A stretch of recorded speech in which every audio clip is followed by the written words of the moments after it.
Ada beberapa firman yang menyatakan tentang larangan mengkonsumsi hukum minuman keras menurut Kristen.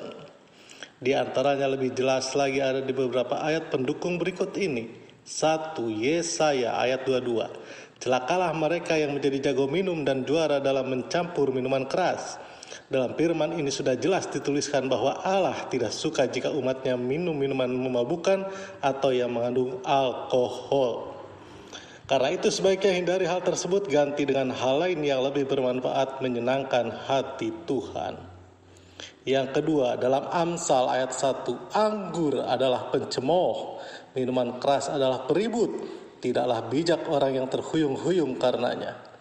Di dalam Amsal juga ditegaskan bahwa minuman beralkohol hanya membuat orang menjadi ribut dan tidak bijak. Karena pemabuk umumnya suka membuat keributan, oleh karena itu sebaiknya hindari saja dan jauhi jika memungkinkan.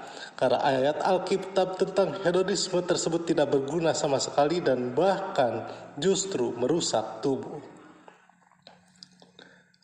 Untuk hukuman dalam Taurat dan Injil ada perbedaan. Ada beberapa pula hal yang dinyatakan secara eksplisit.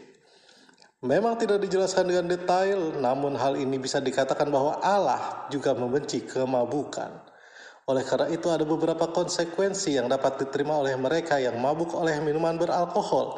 Hal tersebut ada tertulis seperti di bawah ini. Pertama, dalam Amsal ayat 20-21a. Janganlah engkau ada di antara peminum anggur dan pelahap daging, karena si peminum dan si pelahap menjadi miskin. Di sini salah satu hukuman Allah bagi para pemabuk yaitu kemiskinan, dan hal ini merupakan hal yang akan terjadi seiring seseorang lebih memilih membelanjakan uangnya untuk minuman beralkohol. Akibatnya uangnya hasil kerja dan jerih payah akan habis hanya untuk membeli barang tersebut. Yang kedua, dalam Korintus ayat 10, pencuri, orang kikir, pemabuk, pemfitnah, dan penipu tidak akan mendapat bagian dalam kerajaan Allah. Dalam ayat ini juga disebutkan bahwa para pemabuk yang minum minuman beralkohol tidak mendapat tempat di kerajaan Allah. Inilah salah satu hukuman yang Tuhan berikan jika terlibat dalam perbuatan dosa dalam Kristen seperti kemabukan. Karena mabuk dan pesta pora berlebih inilah yang dibenci oleh Tuhan dan tidak mendatangkan kebaikan apapun. Itulah beberapa larangan dan hukuman meminum alkohol dalam Kristen yang sebaiknya dihindari.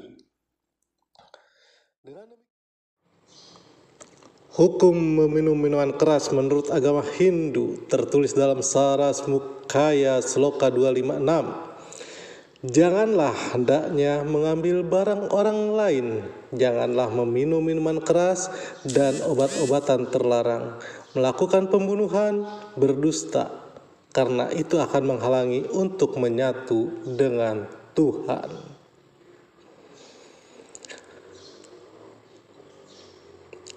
Dalam ajaran Hindu, mabuk merupakan salah satu musuh dalam diri manusia yang disebut mada. Mada artinya kemabukan.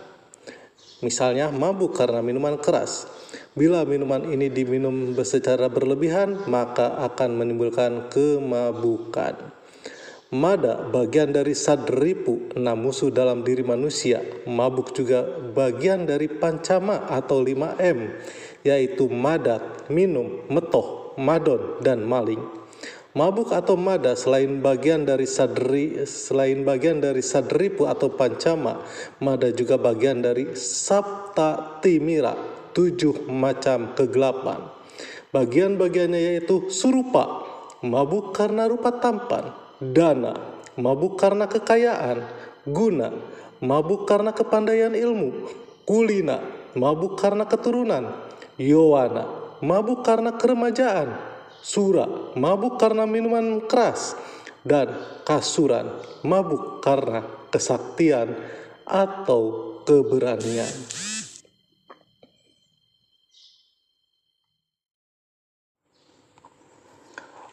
Minuman keras menurut ajaran Buddha terdapat pada Sigalaka Sutta, yakni sutta ke-31 dalam kumpulan Digha Nikaya. Di dalamnya terdapat bagaimana nasihat Sang Hyang Buddha mengenai minuman keras. Marilah kita cermati bagaimana ajaran Hyang Buddha tersebut. hawa nafsu, keinginan rendah dan kebencian, kekhawatiran serta kebodohan. Ia yang melanggar hukum atau melakukan kejahatan karena hal-hal tersebut kehilangan seluruh nama baiknya. Laksana rembulan saat mengecil tampilannya. Hawa nafsu, keinginan rendah dan kebencian, kekhawatiran beserta kebodohan. Ia yang tidak pernah menjadi budak bagi hal-hal tersebut. Menumbuhkan kebajikan dan nama baiknya akan meningkat laksana rembulan saat membesar tampilannya. Terdapat 6 bahaya karena pecandu minuman keras beserta obat-obatan, membuang-buang uang, mengalami banyak pertengkaran, mudah sakit, kehilangan nama baik, dicela oleh orang lain, dan kepandaian akan melemah. Berdasarkan kutipan di atas, jelas sekali bahwa minuman keras banyak mendatangkan kerugian. Minuman keras merupakan musabab bagi berbagai jenis kejahatan.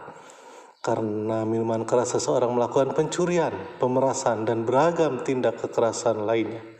Oleh karenanya, minuman keras membawa seseorang lebih dekat ke alam neraka. Selain itu, minuman keras meruntuhkan kesehatan dan kesadaran seseorang. Oleh karenanya, kita harus dengan berani menyatakan tidak pada minuman keras sesuai dengan ajaran Sang Hyang Buddha.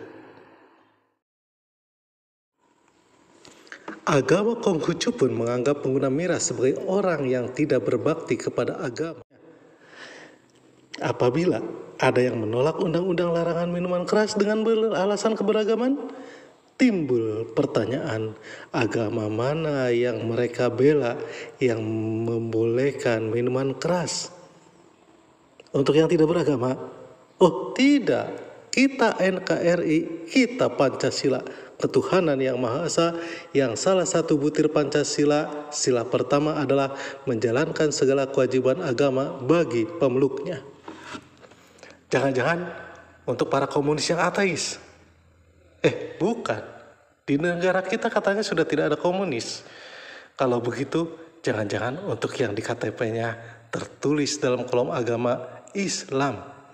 Iya, mereka membela para Islam KTP yang turut serta mewarnai keberagaman negeri ini. Ngakunya Islam, tapi tingkah laku dan ucapannya menjatuhkan Islam.